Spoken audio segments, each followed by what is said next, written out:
여러분 안녕하십니까? 광주 MBC 뉴스데스크입니다. 광주형 일자리 실현을 위한 광주시와 현대차의 협상이 무산됐습니다. 노사민정협의회가 수정안을 제시했지만 현대차가 받아들이지 않았습니다. 광주시는 협상 타결은 무산됐지만 앞으로 시간을 갖고 광주형 일자리 성공을 위해 노력하겠다고 조금 전 공식 입장을 밝혔는데요. 자세한 내용 들어보겠습니다. 정영욱 기자 전해주시죠. 네, 한국노총의 반발 속에 예정보다 4시간여 늦게 시작된 광주시 노사민정협의회가 광주형 일자리를 조건부 의결했습니다. 광주시와 현대차가 맺은 잠정 합의안 가운데 한국노총이 단연간 임단협 유예 조항에 반발하자 노사민정협의회가 3가지 수정안을 제시했고 경론 끝에 수정 의결했습니다. 차량 35만 대를 생산할 때까지 임단협을 유예시킨다는 내용이 포함돼 있었는데 한국노총이 독소 조항이라며 반발하자 이 항목을 삭제하거나 구체적으로 명시하지 않기로 한 겁니다. 노사민정협의회는 또 주 44시간에 초임 연봉 3,500만 원을 기준으로 하고 신설법인에서 구체적인 임금 체계를 결정하기로 했습니다. 하지만 이번에는 현대차가 반발했습니다. 현대차는 노사민정협의회에서 제안한 내용에 대해 매우 유감스럽다며 받아들이기 어렵다고 밝혔습니다. 투자 타당성 측면에서도 그렇고 광주시와의 협의 내용이 또다시 수정 후퇴하는 등 수없이 입장을 번복한 절차상의 과정도 문제라고 지적했습니다. 상황이 이렇게까지 되자 광주시는 조금 전 입장 발표를 통해 상생협의회 결정 사항의 유효기간 문제로 오늘 협상 타결이 무산된 것은 너무나도 안타깝다며 사실상 무산을 선언했습니다. 광주시는 수많은 젊은 청년들의 일자리와 국민의 염원을 이루지 못해 너무도 가슴이 아프다며 앞으로 시간을 갖고 광주형 일자리 성공을 위해 혼신의 힘을 다하겠다고 밝혔습니다. MBC 뉴스 정용욱입니다. 직권남용과 선거법 위반 혐의를 받고 있는 윤장현 전 시장이 침묵을 깨고 입장을 밝혔습니다. 인간 노무현을 지키려다 바보가 됐다면서 공천 대가 의혹에 대해서는 강하게 부인했습니다. 김철웅 기자가 보도합니다. 윤장현 전 시장은 작년 12월 권양숙 여사를 사칭한 김모 여인에게 문자를 받은 뒤 곧바로 통화하면서 충격적인 말을 들었다고 밝혔습니다. 노무현 전 대통령이 순천의 한 목사 딸 사이에 남매를 두고 있다. 이들을 도와달라는 부탁을 받았고 혼외자라는 말을 듣고 몸이 떨렸고 인간 노무현을 지켜야겠다는 생각에 이성이 마비됐다. 내가 바보가 됐다고 윤 시장은 말했습니다. 노무현 대통령의 혼외자라는 사실이 알려지면 안 되고 또 혼외자들이 이런 절대 있다 해서 그런 인간적인 정리에 의해서 본인은 그렇게 했다고. 1인 2역을 한 김 씨가 2, 3일 뒤 직접 시장실로 나타나 두 자녀의 취업을 부탁해 청탁을 들어줬다고도 했습니다. 또 노 전 대통령의 딸을 들먹이며 돈을 재촉하기도 해 4억 5천만 원을 의심 없이 송금했다는 겁니다. 지방선거를 코앞에 둔 현직 시장이 공천을 바라고 돈을 보낸 것 아니냐는 의혹에 대해서는 강하게 부인했습니다. 윤 전 시장은 수억 원을 대출받아서 내 이름으로 송금하는 경우가 어디 있느냐며 한마디로 말이 안 된다고 강조했습니다. 현재 네팔에 체류 중인 윤 전 시장은 다음 주 초 귀국해서 모든 것을 밝힐 것이며 책임질 부분이 있다면 책임지겠다면서 시민들께 죄송하다며 용서를 구했습니다. MBC 뉴스 김철원입니다.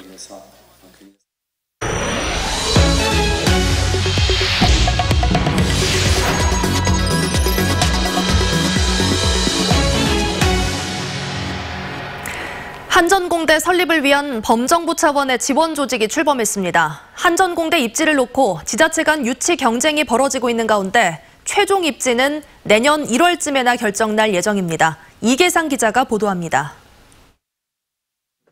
한전공대 설립을 위한 범정부 차원의 설립지원위원회가 첫 회의를 열었습니다. 위원회는 국가균형발전위원장을 위원장으로 국무총리실, 기획재정부, 산업통상자원부 등 관계부처 차관과 광주 전남시도지사, 한전사장 등 모두 12명으로 꾸려졌습니다. 에너지 산업을 국가 미래 전략 산업으로 육성하기 위해서 한전공대 설립이 그만큼 중요하기 때문입니다. 에너지라고 하는 게 아주 굉장한 미래 산업의 하나고 또 한국의 혁신 성장을 이끌어가는 주요 동력의 하나여서 이 부분을 국가적 차원에서 육성할 절실한 필요성이 있는 것이고요. 한전공대가 들어설 자리는 올해 안에 선정하기가 불가능하다는 판단 아래 내년 1월 중으로 최종 결정하기로 했습니다. 입지 선정의 공정성을 확보하기 위해서 3개 위원회를 꾸리기로 했는데 구성위원회는 분야별 인력풀 검증, 기준위원회는 평가 기준 마련, 심사위원회는 후보지 선정 작업을 하게 됩니다. 한전공대 설립 지원위는 예비 타당성 조사 기간을 단축하는 방안 등 정부 차원의 지원 대책을 마련하고 관계 부처나 지자체 간 입장차 조율도 속도감 있게 진행하기로 했습니다. MBC 뉴스 이계상입니다. 모르는 사람과의 만남을 본인 인증도 필요 없이 주선해주는 이른바 랜덤 채팅 어플이 범죄의 온상이 되고 있습니다. 특히 청소년을 상대로 한 성매매도 이루어져 미성년자들이 무방비 상태에 놓여 있습니다. 보도에 우종훈 기자입니다. 한 여성이 건물로 들어와 엘리베이터를 탑니다.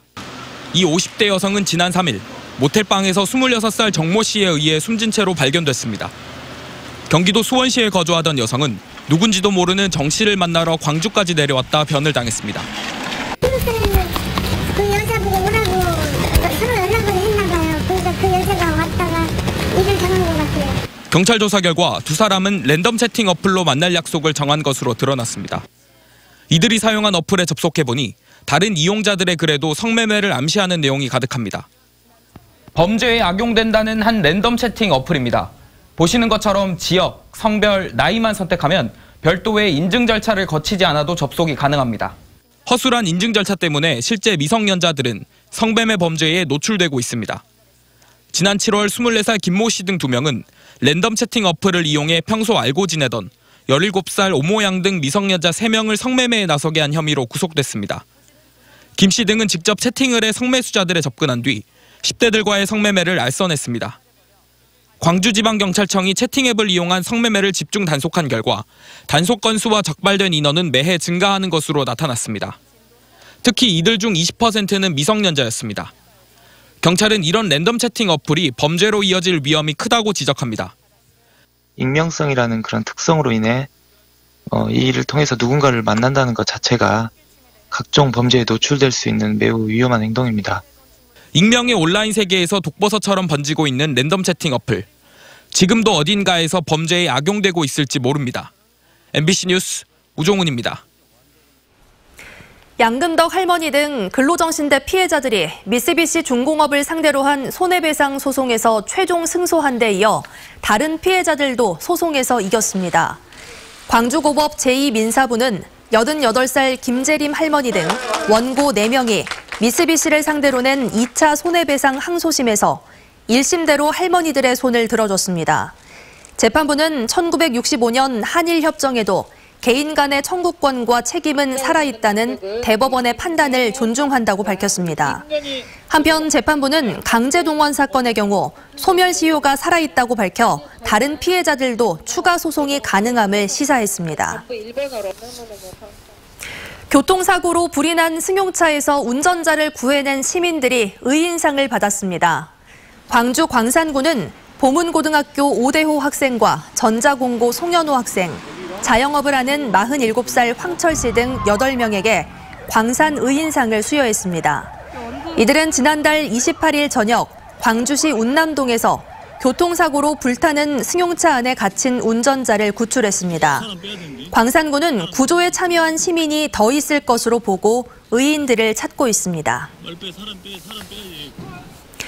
여수의 한 고등학교에서 시험지가 유출된 사실이 뒤늦게 알려져 논란이 일고 있습니다. 전남도 교육청은 지난 6월 기말고사를 앞두고 여수 모 고등학교 3학년 학생 A군이 교사의 컴퓨터에서 3과목의 시험지를 빼내 시험을 치렀다는 동급생들의 제보를 받고 경찰에 수사를 의뢰했습니다. 경찰 조사 결과 A군은 야간 자습 시간에 교무실로 들어가 시험지를 몰래 빼냈고 다른 학생에게는 유출하지 않은 것으로 드러났습니다. 해당 학교는 지난 3일 A군의 성적을 0점 처리한 뒤 퇴학 조치했고 경찰은 디지털 포렌식 검사를 통해 여죄를 수사한 뒤 검찰에 송치할 계획입니다. 광주시 체육회가 임원진 전원에 대해 재신임을 묻기로 했습니다. 광주시 체육회는 오늘 이사회를 열어 이같이 결정하고 12월 중에 열릴 임시 대의원 총회에서 집행부 임원 구성 방식에 대해 최종 의결하기로 했습니다.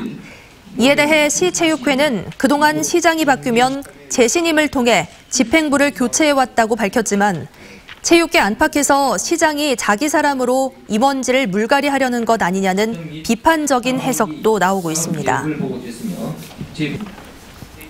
기아 타이거즈가 헥터 선수를 대신할 외국인 투수로 조 윌랜드 선수를 연봉 100만 달러에 영입했습니다. 조 윌랜드 선수는 미국 메이저리그와 일본 프로야구를 경험한 우완 투수로 지난해와 올해 2시즌 동안 일본 요코하마에서 14승 11패를 기록했습니다. 윌랜드 선수는 직구와 커브, 슬라이더 등 다양한 구종을 무기로 공격적인 승부를 펼친다는 평가를 받고 있습니다. 고흥 출신의 세계적인 프로레슬러 박치기왕 김일 선수가 2018 대한민국 스포츠 영웅으로 선정됐습니다. 대한체육회는 오늘 스포츠 분야의 탁월한 업적으로 국위 선양과 한국 스포츠 발전에 기여한 올해의 대한민국 스포츠 영웅으로 프로레슬링의 선구자인 김일과 양궁의 김진호 선수를 선정했다고 밝혔습니다. 대한체육회는 스포츠 영웅에 대한 국가적 예우를 통해 국민적인 관심과 체육인의 위상 재조명 차원에서 지난 2011년부터 스포츠 영웅 선정을 추진하고 있습니다. 광주시 특별사법경찰관이 무허가 의료업소와 의료기관 2곳을 적발해 9명을 형사 입건한 뒤 검찰에 송치했습니다. 적발된 내용을 보면 무허가 의료업소의 경우 의사의 처방이 필요한 의약품을 불법 유통업자 등으로부터 싼 값에 구입한 뒤 문신시술에 사용하고 판매해 연간 수억 원의 매출을 올린 혐의입니다. 또 적발된 의료기관은 성형외과 전문의가 아닌데도 성형외과 명칭을 표기하고 무자격자를 고용해 유사 의료행위 등을 한 혐의를 받고 있습니다. 내년 1월까지 경찰의 음주운전 특별단속이 이루어지고 있는 가운데 관련 사고 건수도 줄어든 것으로 나타났습니다. 전남지방경찰청에 따르면 최근 음주운전 사상자가 지난해 같은 기간에 비해 절반 이상 줄었고 관련 교통사고 역시 46건으로 48% 줄어든 것으로 조사됐습니다. 최근 국회에서도 음주운전 처벌을 강화하는 내용을 담은 이른바 윤창호법이 통과되는 등 음주운전에 대한 사회적 경각심이 높아지고 있습니다.